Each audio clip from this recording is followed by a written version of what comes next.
Welcome back to Arif uncensored. जहां होती है करियर की असली बातें। नो फेक मोटिवेशन, नो बकवास। पहला एपिसोड हमने मलिक अशरफ जी के साथ किया था जिसमें हमने कवर किया कि आरसीआईसी कैसे बनते हैं, उसके चैलेंजेस क्या हैं। इस बार हम थोड़ा सा डीप डाइव करते हैं और देखते हैं कि कनाडा का इमिग्रेशन में क्या अपॉर्चुनिटीज हैं। ये थोड़ा सा ऑफ टॉपिक है लेकिन ये इस वक्त इसलिए इम्पोर्टेंट है क्योंकि काफ़ी लोग इस चीज़ में इंटरेस्ट रखते हैं कि अगर उन्हें कनाडा आना है तो कैसे आना है, कौन से अच्छे प्रोग्राम्स हैं। तो आज हमने इस अपॉर्चुनिटी का फ़ायदा उठाया और हम मलिक जी से पूछते हैं कि अगर किसी को कनाडा आना है तो कौन से रास्ते चुने जा सकते हैं, उसके चैलेंजेस क्या हैं, उसके प्रोज एंड कॉन्स क्या हैं।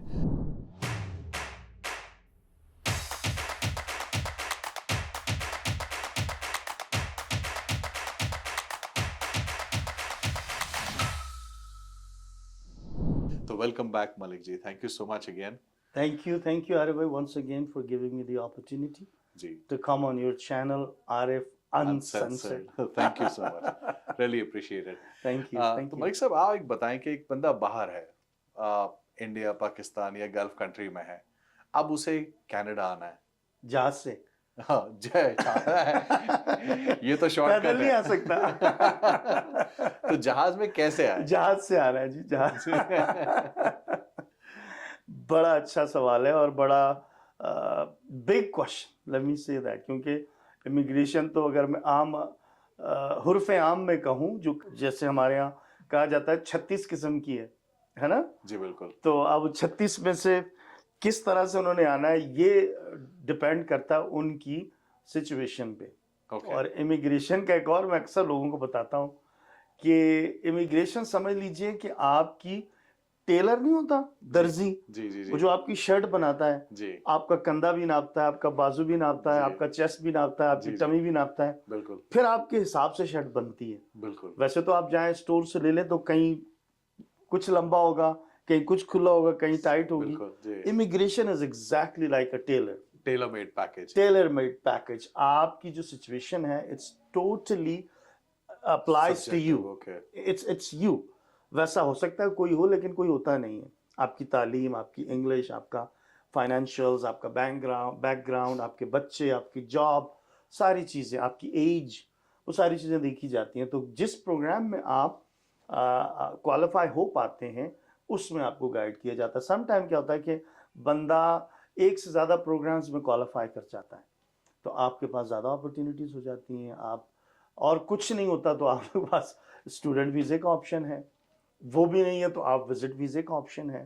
तो डिफरेंट ऑप्शंस हैं, पीआर के ऑप्शंस हैं, एक्सप्रेस एंट्री के ऑप्शंस हैं, फैमिली स्पॉन्सरशिप के ऑप्शंस हैं, बिजनेस इमिग्रेशन है, फार्मर स्ट्रीम्स हैं। There are so much in the immigration जो किया जा सकता है। मैं थोड़ा सा सेल्फिश हो जाता हूँ और हाँ जी। मैं इस पॉइंट ऑफ व्यू से पूछता हूँ क्योंकि ज्यादातर जो लोग हैं वो होते हैं 40s में, अ, समझे अर्ली 40s में या लेट 40s में। अब इस कैटेगरी के लिए एक तो पॉजिटिव साइड ये होता है कि उन्होंने काफ़ी काम करके एक सेविंग्स रखी हुई होती है, तो अगर वो नया कोई कंट्री में आके एक्सप्लोर करना चाहें तो उनके लिए कंपैरेटिवली आसान होता है। लेकिन दूसरा जितना थोड़ा बहुत मैं समझता हूँ वो उनके लिए एक्सप्रेस एंट्री शायद इतना सूटेबल पैकेज नहीं होता है और शायद उनके लिए उन उन जो नॉर्मल रूट्स हैं उनके थ्रू आना मुश्किल होता है। तो उनके लिए क्या आप एडवाइस करना चाहेंगे, क्योंकि जो नॉर्मल आई थिंक बच्चे हैं उनके लिए तो स्टडी प्रोग्राम्स आई गेस वो उनके लिए कंपैरेटिवली आसान होते हैं। तो जो 40s है, लेट 40s या अर्ली 40s, उनके लिए क्या क्या करना चाहिए? लाइट नोट में मतलब जब बंदा अंकल होना शुरू हो जाता है, बिल्कुल सही बात वो है। अंदर से अपने आप को लड़का ही समझ रहा होता जी है। बिल्कुल। जब दूसरे बच्चे कहते हैं अंकल तो कहता है अंकल, यार किसको कह रहा है ये, एग्जैक्टली उनकी बात कर रहे बिल्कुल मैं उन्हीं की बात कर रहा हूँ, हैं। उन बेचारे सो कॉल्ड अंकल्स की। अंकल जो होते हैं जी कनाडा को पसंद है, ओके कनाडा को अंकल्स पसंद हैं। डिपेंड ये करता है कि अंकल जी के पास है क्या। जितनी उनके पास माल है, पैसा है, ओके जितनी उनके पास इंग्लिश है, जितना उनके पास एक्सपीरियंस है, कनाडा लाइक्स दैट। उसमें बिजनेस इमिग्रेशन इस वक्त बड़ा ज़बरदस्त स्ट्रीम उन्होंने दिया हुआ है और पूरे मुल्क के लिए है बिजनेस इमिग्रेशन उन्होंने दी हुई है। और हम इस वक्त अल्बर्टा कैलगरी में जिस पे हम स्पेशलाइज करने की कोशिश करते हैं और बड़ा आसान प्रोग्राम है। आप एज की कोई रिस्ट्रिक्शन है ही नहीं। बिजनेस तो आपको मालूम है ना, करेगा ही वो जो जी। 30-35 से ऊपर चला जाएगा। बिल्कुल सही उससे पहले तो हमारे कल्चर में या तो बंदा पढ़ रहा होता है या जॉब कर रहा होता है। बिल्कुल सही है। बिजनेस में तो आता ही बंदा तब है जब वो उसको बिजनेस सेंस आ जाती है, शादी हो जाती है, बच्चे हो जाते हैं, थोड़ा पैसा सेव हो जाता है, कहीं से नुकसान कहीं से फायदा करके उस स्टेज पे पहुंचता है जब वो अंकल बनने लगता है, जी। तो वो सीख चुका होता है। तो उस प्रोग्राम की रिक्वायरमेंट ये कि सीखा सिखाया होना चाहिए। ओके। और अगर आप इसको टेक्निकल टर्म्स में यूज करूं, 4 years of management experience, 3 years of business ownership experience, minimum requirement. Okay. That is the minimum requirement. आप उस प्रोग्राम में एलिजिबल ही तब होते हैं कि आप सीखे सिखाए होने चाहिए। ओके। दूसरी रिक्वायरमेंट उसकी ये है कि उसकी तालीम जो है मिनिमम हाई स्कूल इक्वलेंसी होनी चाहिए, जिस तरह 12 जमात पास, डायरेक्ट हवलदार। Very good. आपने India, Pakistan, Bangladesh, Middle East कहीं से भी इंटरमीडिएट किया होना चाहिए, 12 जमात, वो तो तकरीबन हर बंदा होता ही है। जी। वो मिनिमम तालीम है। This base is on the experience basically. आपका बिजनेस सेंस होना चाहिए, बिजनेस अंडरस्टैंडिंग होनी चाहिए। एज जो है, एज के पॉइंट्स हैं 49 तक के अच्छे पॉइंट्स हैं, उससे ऊपर भी एज की लिमिट नहीं है, लेकिन थोड़े पॉइंट्स कम हो जाते हैं। ओके। तो और इस जी जी जी sorry। इंग्लिश में जो है थोड़ी सी उसकी, इंग्लिश में भी बहुत ज़्यादा लीनियंसी दी गई है ओके। कि CLB लेवल 4 चाहिए। ओके। अगर आयल्स करें, आयल्स में लोगों को रेकमेंड नहीं कर रहा हूँ, सेल्फ रेकमेंड करता हूँ, क्योंकि वो आसान इंग्लिश है, कैनेडियन इंग्लिश। हम कनाडा में रहते हैं, हमें ब्रिटिश इंग्लिश की क्या ज़रूरत है? बिल्कुल सही है। यहाँ तो सीधी सीधी इंग्लिश बोली जाती है, कोई एक्सेंट नहीं, कोई इतना टफ नहीं। आयल्स जो है ना बड़ी टफ इंग्लिश होती है, एक्सेंट वाली होती है। जी। कैनेडियन इंग्लिश सिंपल है। तो सेल्फ पेप अगर आप देंगे, फर्स्ट या सेकंड ट्राई में आपके 4.5-5 आ जाएंगे। ओके। और उस प्रोग्राम की रिक्वायरमेंट है 4, 12 जमात पास हो, 3 साल का बिजनेस ओनरशिप का एक्सपीरियंस हो, इंग्लिश लेवल लैंग्वेज की रिक्वायरमेंट है मिनिमम 4। ओके। ये, और चौथी चीज है कि उसकी नेट वर्थ होनी चाहिए, यानी नेट वर्थ से मुराद उनके नाम पर कोई प्लॉट है, कोई लैंड है, कोई बिजनेस है, कोई कमर्शियल प्रॉपर्टी है, कोई कैश है, कोई सेविंग्स है, हस्बैंड एंड वाइफ दोनों का मिला, क्योंकि बंदा जब अंकल होता है तो एक आध आंटी भी होती है ना। बिल्कुल सही। Spouse, husband and wife both, okay. उन दोनों की नेट वर्थ होनी चाहिए। नेट वर्थ से मुराद इन सारी चीजों की वैल्यू होनी चाहिए कैनेडियन $300,000, ओके। जो कि पाकिस्तानी रुपयों में 6 करोड़ बनता है, इंडियन रुपयों में गालिबन 1.5 और पौने 2 कम, करोड़ हाँ, बनता 2 होगा करोड़ शायद। बनता हाँ है, जी। 1 लाख, 1 करोड़ 80 लाख, समथिंग लाइक इस जी। तरह आप अपनी कैलकुलेशन कर लें। वो आपको दिखाना है कि मेरी इतनी नेटवर्थ है, मेरी ये प्रॉपर्टी इतने की है, मेरी ये प्रॉपर्टी इतने की है, मेरा ये घर इतने का है, मेरी गाड़ी इतनी की, इतनी मेरे पास सेविंग है। ये सब मिनिमम 300,000 बन रहा है, ज़्यादा होगा तो अच्छा है। ओके। मिनिमम इतना, आपकी 12 जमात से ज़्यादा तालीम है तो अच्छा है, $3 लाख से ज़्यादा आपकी नेटवर्थ है तो अच्छा है, आपकी इंग्लिश 4 चाहिए, 6 है तो अच्छा है, ओके। आपकी एज 49 मैक्सिमम है, 38 है तो अच्छा है। ये सारी चीज़ें अच्छाई पे जाती हैं। ओके। जो पांचवी चीज़ है वो ये कि उन $300,000 में से आपने $100,000 इन्वेस्ट करना है कनाडा में आने के बाद। आने के बाद। आने के खूबसूरत बात इस प्रोग्राम की ये है कि आप वहाँ बैठे आप यहाँ बिजनेस कैसे कर सकते हैं, राइट? लॉजिकल है। हाँ। और इसमें मैं रेकमेंड ये करता हूँ कि किसी एजेंट को, किसी कंसल्टेंट को कोई पैसा ना दिया जाए, मुझे भी कोई पैसा ना दे। जी। Don't give your money to anyone. आप अगर खुद बिजनेस ढूंढ सकते हैं, आप खुद डील बना सकते हैं, nothing is better than that. लेकिन आपका, अगर आपको हमारी हेल्प चाहिए तो हम आपको कनेक्ट कर देंगे, पैसे में हम शामिल नहीं होते। और वो बिजनेस आपने आने के बाद यहाँ पर, और ये कम्युनिटी ड्रिवन प्रोग्राम है, यानी लेट्स से ओल्ड्स और डिड्सबरी, ये टाउन्स हैं, आपको मालूम है कैलगरी से करीबन 35 मिनट्स और सो, उनकी रिक्वायरमेंट है, ओके। उनको लोग चाहिए। तो सबसे पहला स्टेप ये होता है कि हम उस कम्युनिटी से आपको लेटर ऑफ सपोर्ट दिलवाने में कोऑर्डिनेट करते हैं, एडवोकेसी करते हैं, आपका सारा काम करते हैं। लेटर उन्होंने देना है, ओके। हम आपका इंटरव्यू करा देंगे उनके साथ, जो डॉक्यूमेंट्री को, वो सारा काम हम करते हैं। उस प्रोग्राम कोऑर्डिनेटर को आपने कन्विंस करना है, हम वर्चुअल इंटरव्यू होता है, हम उसमें शामिल होते हैं। वो आपने अपनी, उन्होंने आपकी इंग्लिश चेक करनी है, देखना है कि आप हमारे टाउन में आके बिजनेस करते हैं, तानू गल भी करनी आती है कि नहीं आती है, राइट? बात है। हाँ। Something like that. तो वो आप फर्स्ट स्टेप ये होता है कि कम्युनिटी ड्रिवन प्रोग्राम है, वो आप बिजनेस प्लान सबमिट करते हैं कि ये बिजनेस मैं यहाँ खोलूंगा, और वो बिजनेस आप खोलते कब हैं, जब आपको कम्युनिटी से लेटर मिल जाता है, उसके बाद प्रोविंस के पास जाते हैं, प्रोविंस से लेटर मिल जाता है, फिर आप फेडरल के पास जाते हैं, वहाँ से आपको वर्क परमिट मिल जाता है। फैमिली के साथ आप, आपके स्पाउस, आपके बच्चे उस वर्क परमिट पे कनाडा आ जाते हैं। And it is not LMIA type work permit कि जो आप किसी को पैसे दे के आए हैं, आगे आपको कुछ पता ही नहीं है। This is a pathway to PR। Okay. Government को भी पता है फुल ट्रांसपेरेंसी के साथ कि ये बंदा हमारे मुल्क में आया है, इसने हमारे मुल्क में कारोबार करना है। मिनिमम रिक्वायरमेंट है कि एक कैनेडियन या PR के लिए आपने जॉब क्रिएट करनी है, ज़्यादा करेंगे तो आपके लिए अच्छा है। 12 महीने आपने उस बिजनेस को रन करना है आने के बाद। आने के बाद, ओके। आने के बाद पहले तो अपने हाथों से आपने बिजनेस खोलना है, राइट, ओके। या रनिंग बिजनेस खरीदना है। आने के बाद आपने उसको 12 महीने रन करना है। जब आप रन करने के बाद आप हमें पेपर देंगे, हम सारा काम वर्क परमिट तक हम करेंगे। उसके बाद आपने 1 साल बिजनेस चलाने के बाद हमें प्रूफ देना है कि मलिक साहब हमने ये बिजनेस रन कर लिया, फिर हम आपकी PR की एप्लीकेशन लगा देंगे। ओके। उससे पहले जब आप आते हैं, आते ही आपका मेडिकल कवर, आते ही आपके बच्चों की education cover, you are protected. Okay. आप वैसे ही रहेंगे जैसे हर कैनेडियन यहाँ पे रहता है। लेकिन कभी बिजनेस ना चले, क्योंकि अब बंदा आ रहा है, उसको ऑब्वियसली कनाडा मार्केट का आइडिया नहीं है। अब फॉर एग्जांपल उसने कहा मुझे स्टील की या कोई रिसाइकलिंग का प्लांट डालना है, एग्जांपल। अब वो यहाँ आ गया और उससे नहीं चला तो? बड़ा अच्छा सवाल आरिफ भाई आपने किया। इसमें देखिए, उस स्टेज पे जाना ही नहीं पड़ता है। ओके। नहीं चले ये तो बहुत आखिर की बात है। सबसे पहले तो जो लेटर ऑफ सपोर्ट आपको दिया जा रहा है, वो दे रही है कम्युनिटी। और कम्युनिटी की रिक्वायरमेंट ये है कि वो आपको चेक करें।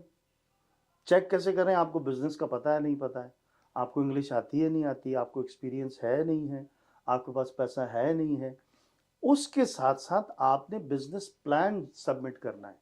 ओके। और बिजनेस प्लान आपको मालूम है, थॉट प्रोसेस से रनिंग ऑपरेशन तक की सारी चीज़ होती है। मिशन क्या है, आपकी कॉज क्या है, क्यों कर रहे हैं, आपकी कंपटीशन क्या है, कहाँ खोलेंगे, रेंट क्या है, पैसा क्या है, आपके पास क्या है, मार्केट कैसे करेंगे, एम्प्लॉय कितने होंगे, सैलरी कितनी होगी, यूटिलिटीज़ कितनी होंगी, इनकम कितनी होगी, टैक्सेस कितने होंगे, पैसे कितने आएंगे, बिजनेस बढ़ाएंगे कैसे, नहीं चला तो क्या करेंगे। It's all part of that. और वो बिजनेस प्लान देखते हैं, रिव्यू करते हैं, उसमें से 36 तो सवाल करते हैं। ओके। तो you have to convince the community कि जो मैं बिजनेस लेके आ रहा हूँ वो यहाँ चलेगा और ये आपकी ज़रूरत है। और ऐसा नहीं है कि उनको 20,000 बिजनेसेस चाहिए, देयर आर लिमिटेड ऑप्शंस। वो ओके। उनके 10,000 लोगों का टाउन है। अब 10,000 लोगों के लिए ज़ाहिर है वो, मतलब 200 बिजनेसेस तो नहीं रखेंगे, राइट। नेचुरली, सही बात दे है। Are very limited. उनको ये चाहिए कि जो बंदा आए वो सक्सेसफुल हो, ओके। ताकि उनकी कम्युनिटी के अंदर वो रहे, उनके लोगों को जॉब दे और बिजनेस चलाए, और अपने जो पैसे लगा रहा है वो अब उनका बंदा बन गया। सही बात है। अब उनके वो शहर में रहने वाला एक उनका शहरी बन गया। शहरी बन तो गया। वो चाहते हैं कि वो सक्सेसफुल हो। तो अगर वो बिजनेस प्लान में ही अगर ऐसा होगा, कोई फ्लॉ या कोई कमी होगी, तो वो लेटर ऑफ सपोर्ट नहीं देंगे। तो ओके। बिजनेस वो ही चाहिए कि जो सक्सेसफुल हो। अब उसमें उन्होंने जो मुझे दिया है वो तो कुछ तो मैंने दे दिए हैं। फिजियोथेरापी एक का ऑप्शन बच गया हमारे पास, ओके। एक बच्चों के क्लोथिंग और टॉयज का ऑप्शन बच गया है, ओके। एक main and women clothing store, ये 3 बच गए। ये तो प्रोग्राम ऐसा ना, जा रहे हैं सारे, बिल्कुल, हाँ, सही बात है। राइट। और ये सारे ऐसे हैं कि उनकी अपनी रिसर्च है कि that's what they need in their town. Why? Because they don't have those businesses. Okay. अब 10,000 लोगों का टाउन, उसमें एक बच्चों का क्लोथिंग स्टोर तो चलेगा ना, ऑफ कोर्स चलेगा, क्योंकि सही। लोग अपने ऊपर तो पैसा बचा लेते हैं, बच्चों पे नहीं बचाते, सही बात है। Right. Main and women clothing store they don't have it. और फिजियोथेरापी तो हेल्थ के अंदर का बिजनेस है, जिसमें तो पैसा ही पैसा है।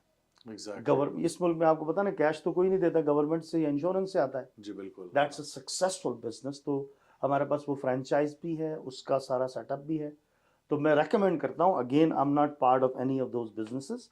आप खुद किसी बिजनेस वाले से करके, मुझे तो आपने बिजनेस प्लान देना है और लेटर देना है कि ये बिजनेस यहाँ चलेगा। अगर आपको बिजनेस प्लान डेवलप करने भी हमारी हेल्प चाहिए तो we do that, and we charge fee for everything. Okay.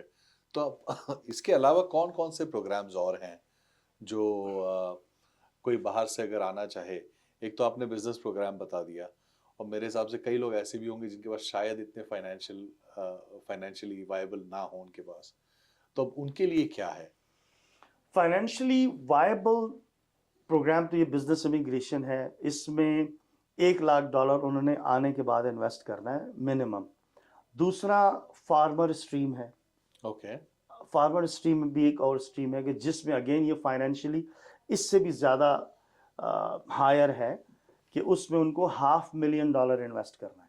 Okay. Farm खोलना है उन्होंने, फार्म खोलेंगे, लेकिन उसमें इंग्लिश की कोई रिक्वायरमेंट नहीं है, ओके। एजुकेशन की कोई रिक्वायरमेंट नहीं है, बस फार्म एक्सपीरियंस होना चाहिए। ऐसे भी लोग हैं ना हमारे यहाँ, सिंध में हैं, पंजाब में हैं, सूबा सरहद में ऐसे लोग हैं जी।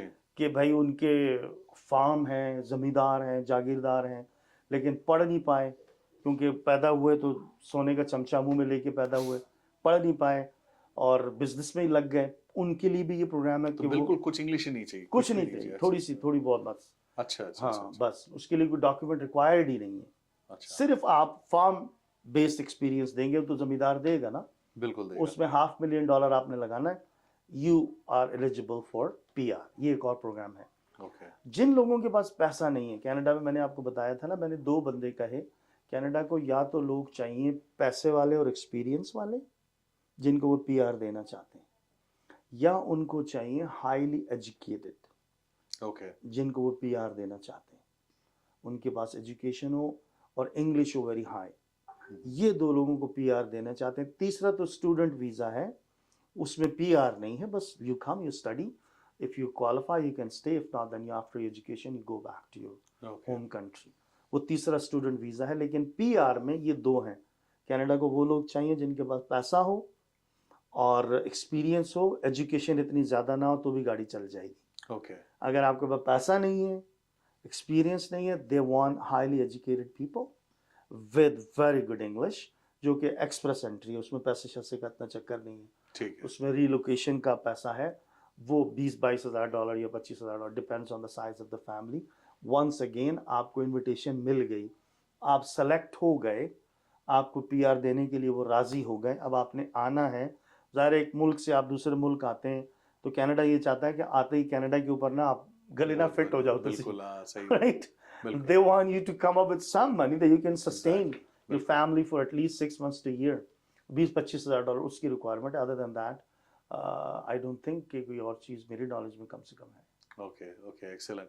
कोई और ऐसी टिप देना चाहेंगे जिनको आना है, कोई चीज़ का उनको खास ख्याल रखना चाहिए, कोई भी ऐसी एडवाइस? सबसे पहले जिसको भी आना है, हम जो करते हैं, जो मैं लोगों से ये कहता हूँ, अपना रेज़्यूमे बनाएं। रेज़्यूमे बनाएं। आपने, मुझे मालूम है बहुत सारे लोगों ने कभी बनाया ही नहीं होता, बिजनेस में है, लेकिन फिर भी बनाएं। आप आजकल तो AI आ गए, राइट? आप उसको वर्बली बताएं, वो बना के दे देगा। Just give the information in writing. किसी भी, और उन लोगों के साथ डील करें जो रेगुलेटेड हैं, ओके। उनके साथ आप डील करें और आप अपना रेज़्यूमे भेजें और आपके रेज़्यूमे पर प्रोफेशनली ओपिनियन लें आप। मतलब जैसे आपको कोई बीमारी होती है तो आप डॉक्टर के पास जाते हैं, वो आपको स्पेशलिस्ट के पास भेजता है, right? बिल्कुल जी। स्पेशलिस्ट वो सारे टेस्ट करा के फिर जो दवाई देता है वो आपको असर करती है। बिल्कुल। ये बिल्कुल ऐसा ही है। आप कंसल्टेंट के पास जाएं, वो आप उनको अपना रेज़्यूमे भेजें, वो आपकी सारी चीज़ें उसके अंदर लिखी हुई है, जैसे आपकी बॉडी के सारे टेस्ट होते हैं, दैट्स द टेस्ट रिपोर्ट। उस रिपोर्ट पे वो सारे पॉइंट्स निकाल के आपको इन राइटिंग भेजता है, and that's a legal requirement. जिसने ये भेजा है वो भी लीगल चीज़ आपने उनको भेज दी, इट्स अ लीगल ओपिनियन। वो आपको भेजेंगे। जैसे आपको स्पेशलिस्ट एक प्रिस्क्रिप्शन बना के देता है, वो लीगली फंस जाता है वो देने के बाद, राइट? सही बात। इसीलिए इस मुल्क में ज़्यादा दवाइयाँ नहीं देते हैं, क्योंकि यहाँ तो फंस जाता बंदा, दवाई गलत असर कर गया। तो इसी तरह से जब कंसल्टेंट आपको लीगल ओपिनियन देता है, दे स्टैंड बिहाइंड इट। आपने ऐसे कैसे कह दिया अगर आपको पता ही नहीं था, नहीं? बिल्कुल। तो इसलिए सबसे पहला ये कि अपना रेज़्यूमे बनाएं और देखें कि आप किस प्रोग्राम में क्वालिफाई करते हैं, या करते भी हैं कि नहीं करते हैं। अब उसमें जो कंसल्टेंट है, आप उसके टाइम की इज्जत करें, उसको वैल्यू दें। वो भी एक स्पेशलिस्ट की तरह है। स्पेशलिस्ट आपको बगैर फीस लिए थोड़ी चेक करेगा। इसी सही तरह कंसल्टेंट भी आपकी 2 पेज की रेज़्यूमे, उसके अंदर 36 चीज़ें हैं, वो सोचेगा, देखेगा, एनालाइज़ करेगा, प्रोग्राम में मैच करेगा, फिर वो लिख it it takes time and exactly. Expertise. तो उनकी जो मिनिमम फीस है $100-200 है, वो आप दें, ओके। वो आप ज़रूर दें। आप इतने तो अपने ऊपर खर्च करें ना। बिल्कुल सही कनाडा आना चाहते हैं और आप ये भी कहें कि कोई बंदा कनाडा बैठा वो सारा काम मुफ्त में कर दे, ऐसा मेरा जब माइंड बनेगा, मेरे को जब समझ में आएगी तो मैं आगे बढ़ूंगा। तो पाजी फिर इस तरह तो गड्डी नहीं चलती, गैस सही। पानी पैंदी है, राइट। बिल्कुल बिल्कुल सही तो बात। आप ये इतना आप अपने अपने ऊपर इन्वेस्ट करें, किसी का भला नहीं कर रहे, आप अपना कर रहे हैं, ताकि आपको सीधी सीधी बात बताई जा रही है। फिर उनमें से 2-3 प्रोग्राम जिसमें आप क्वालिफाई करते हैं, उसमें और फाइनेंशियल आपको इजाज़त दी मिलती है, तो आप प्रोसीड करें। सबसे आसान, सबसे बेस्ट तरीका तो यही है, सीधे तरीके से आने का। एक्सेलेंट। वरना और कुछ नहीं तो विजिट वीज़ा की आप एप्लीकेशन की ट्राई करें, आपको विजिट वीज़ा मिल जाता है, आप कनाडा में आ जाएं, देख लें, कुछ समझ में आता तो then you can decide. Okay lovely. एक बात बताएं, ये हमेशा सवाल रहता है कि कौन सी कंट्री से सक्सेस ज़्यादा है, और दूसरा सवाल ये कि इन डिमांड प्रोफेशंस कौन से हैं। कि कई बार लोग बोलते हैं यार वहाँ के केसेस हो जाते हैं, हमारे यहाँ से होंगे नहीं, या ये कंट्री जो है यहाँ से केसेस जो है वो ज़्यादा नेगेटिव होते हैं। तो एक इसका थोड़ा सा ब्रीफली जवाब दीजिएगा, और दूसरा बताइएगा इन डिमांड कौन से ऐसे प्रोफेशंस हैं कि अगर कोई मन बना रहा है तो उनके जहन में हो कि यार ये प्रोफेशन में हम आगे बढ़ें या ना बढ़ें। अच्छा, कौन सी कंट्री में केसेस ज़्यादा होते हैं? सक्सेस सक्सेसफुल, अब अगर ये तो again it's a bigger question, किस मुल्क से हम कंपेयर कर रहे हैं, हमें नहीं मालूम, लेकिन कनाडा में इस वक्त जो रेफ्यूजी क्लेम्स की अगर आप बात, केसेस की आप बात करें, जी। तो रेफ्यूजी क्लेम्स हाई डिमांड है। रेफ्यूजीज आ रहे हैं, आपको मालूम है, सीरिया से आ रहे हैं, हर तरफ से आ रहे हैं, अफगानिस्तान से आ रहे हैं। तो ये रेफ्यूजीज की कंट्री है, रेफ्यूजीज आ रहे हैं, उनके केसेस भी एक्सेप्ट हो रहे हैं, और इतनी अच्छी गवर्नमेंट है जी, इतने अच्छे लोग हैं कि जो रेफ्यूजी आ गया, उसने जो कुछ कहा ये मानते हैं, ये नहीं कहते कि तुम झूठ बोल रहे हो। ओके। आप समझ रहे हैं? जी जी जी। मैं जी पाकिस्तान में रहता हूँ और मैं सुन्नी हूँ, मुझे अहले तशी लोगों से ख़तरा है, तो मेरा ये मसला है। अच्छा जी, ठीक है। मैं जी पाकिस्तान में रहता हूँ, मैं अहले तशी हूँ, मुझे सुन्नियों से ख़तरा है जी, मैं वहाँ नहीं रह सकता। अच्छा जी, ठीक है जी। मैं जी पाकिस्तान में रहता हूँ, मैं पीटीआई में हूँ, मुझे नवाज शरीफ वालों से ख़तरा है। अच्छा जी, ठीक है जी। मैं पीपल्स पार्टी में हूँ जी, मुझे पीटीआई वालों से ख़तरा है। अच्छा जी, ठीक है। यानी जो बोलेंगे। और वो चारों के केस एक्सेप्ट होते हैं। Excellent excellent. समझ रहे हैं? वो जी। चारों के, एज लॉन्ग एज आप वो ये कह रहे हैं, आप सच कह रहे हो यार, हम ये नहीं कह रहे तुम झूठे हो, तुम कह रहे हो मैं रेफ्यूजी हूँ, मुझे मारा गया, मुझे लूटा गया, मेरा सब कुछ खराब हुआ होगा, सही बात। हुआ होगा, तुम जो कह रहे हो भाई झूठ तो नहीं। ऐसा मुल्क है ये। आप उसके पेपर दे दें, आप हेयरिंग होगी, आप सच्चे नजर आए, जो आपने बात कही है वो सच हो तो वो आपको दे देते हैं, अगर झूठ हो गया तो वो नहीं देते हैं। सिंपल सी बात है। बाकी रहा education, education is high demand. जितने ज़्यादा पढ़े लिखे होंगे आप, कनाडा आने के बाद अंदर रह कर आप किसी वर्क परमिट पे आ जाते हैं, कैनेडियन एक्सपीरियंस क्लास में आप क्वालिफाई कर जाते हैं, आपको पॉइंट्स मिलते हैं, आपको इनविटेशन आ जाता है। अच्छा, उसके अलावा हाई डिमांड प्रोफेशंस जो हैं, medical, okay. Medical is high demand. Medical में कोई मेडिकल डॉक्टर्स हो गए, रिलेटेड, नर्सेस नर्सेस हो गई, मेडिकल रिलेटेड एनीथिंग। प्रोफेशंस, हाँ, मेडिकल। अच्छा, मेडिकल रिलेटेड प्रोफेशंस में आपको पता है, मेडिकल रिसेप्शनिस्ट भी काउंट होते हैं। लोगों को ये नहीं मालूम, आज मैं टिप दे के जा रहा हूँ। ओह lovely. Okay.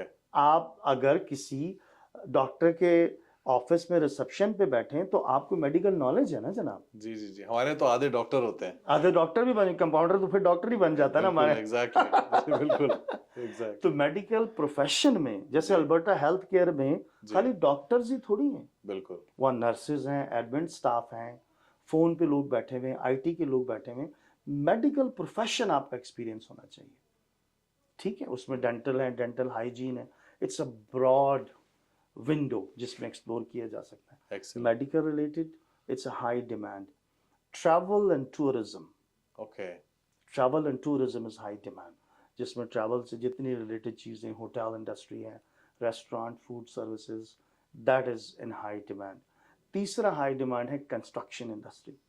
Okay. That is high demand. तो ये 3 हैं इस वक्त हाई डिमांड पे चल रहे हैं और प्रोफेशंस। आईटी के अंदर जो इंफॉर्मेशन आईटी टेक्नोलॉजी भी है, आईटी भी आईटी भी है। Okay lovely perfect. कोई और टिप देना चाहें, कोई और बस मैसेज?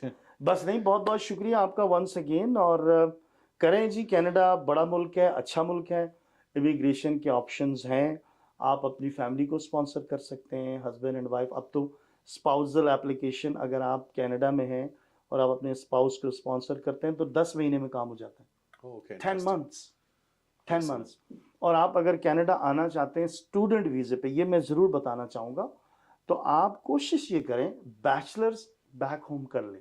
ओके बैचलर्स कर लें वहाँ पर आप, क्योंकि जब आप बैचलर्स करते हैं तो आप ऑलरेडी मास्टर डिग्री के लिए क्वालिफाई कर जाते हैं।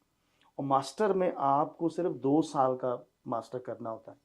और जब आपने मास्टर कनाडा से कर लिया तो पिछली एजुकेशन को कोई नहीं देखता कि इसने ग्रेजुएशन कहाँ से की थी।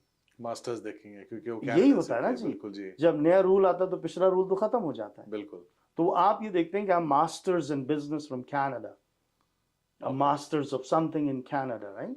तो आप मास्टर्स कनाडा में करें और उसमें रिक्वायरमेंट ये है कि 16 मंथ के प्रोग्राम में अगर आप एडमिशन लेते हैं तो आप अपने स्पाउस को साथ ला सकते हैं ओपन वर्क परमिट पे। एक्सीलेंट ओके तो आपके स्पाउस कहीं जॉब करेंगे, आप भी 24 आवर काम कर सकते हैं, आप पढ़ भी सकते हैं, मियाँ 24 hours बीवी in a week in a week. Okay और आप दोनों मिलकर काम कर सकते हैं, जिसमें से फीस भी निकाली जा सकती है, एक्सपेंसेस भी निकाले जा सकते हैं। तो मेरा लोगों को रिकमेंडेशन यही होती है कि अगर आप कनाडा बैचलर्स में आने के बजाय थोड़ा सा होल्ड मास्टर्स कर के लें, लिए हम मास्टर्स में आए, फिर आप, क्योंकि अब उन्होंने बैचलर में स्पाउस का वर्क परमिट खत्म कर दिया, अब स्पाउस नहीं आ सकता। ओके मास्टर में फैमिली भी साथ आ सकती है। मास्टर्स में करें।